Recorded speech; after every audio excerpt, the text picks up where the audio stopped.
How should submission in a godly marriage look? I did not say perfect marriage because there's no such thing. I said a godly marriage, which is within reach. In this scenario, I am painting a picture of a man and a woman who love each other, are committed to doing things God's way. They love Jesus. They want to show the gospel, and they're walking in the Spirit. That's not asking too much. That should be every Christian marriage. Together, they can look each other in the eye and say, this marriage is not about you and it's not about me. It's about the Lord. Everything we do in this marriage is to show Christ. That's the purpose of our marriage. What we want is not my personal happiness, but what we want is God to be glorified. We don't want, as we've been reading in 1 Peter, anyone to look at our marriage and have it shame the gospel. We want people to look at our marriage and say, that's beautiful. How does it work so well between the two of you? How do you get along so well? How do you guys have so much happiness? How are you raising such wonderful kids? What's the secret to being married for 2 decades? Gospel. All gospel. Together they want the Lord's glory. Together they discuss everything. They're communicating with each other. It is my job, verse 7, to live my wife in an understanding way. That means I understand where she is at. I know what is difficult for her. I know what is easy for her. I know what she likes. I know what she dislikes. I know good times of the day to talk to her. I know bad times of the day to talk to her. I know what her goals for the future are. I know what things she's tried that have not worked very well for her. I know all those things. I live with her in an understanding way. So when I'm leading her, I know who she is. I understand where she stands on many of these issues. And we talk about it. I don't just come home and say, made a decision. We're moving to Washington State tomorrow. Submit. Like, where did that come from? God's calling me. Spiritual decision for the family. I got a new job and I'm going to make twice as much and financially able to give more to the Lord, right? It's always like that. We're moving. No! This has been a discussion. If we're moving to Washington State, that we've been having for probably the last 2 years.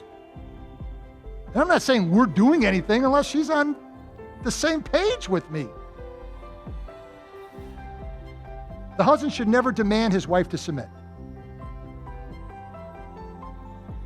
I remember one time I was thinking, Julie, I think one time I might have said it. I might have said that to you, and I was wrong in saying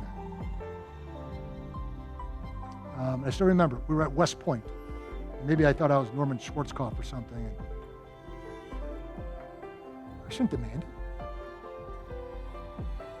I shouldn't have to demand it. We're a team. We want to do it God's way. We have a shared vision. When certain spiritual direction is necessary, the husband provides the leadership. But the decision is not implemented until both have had the time to talk about it. I want to hear what she says. She might not like it. I want to know that. She might have better ideas. I want to hear them. We've not had time to pray about it. And we've not had time to seek wise counsel. And I think a lot of guys are scared to death.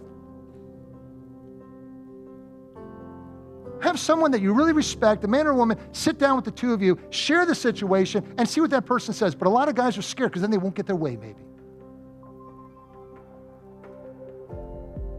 Perhaps the wife will give the husband some new perspectives that he never saw. That's teamwork.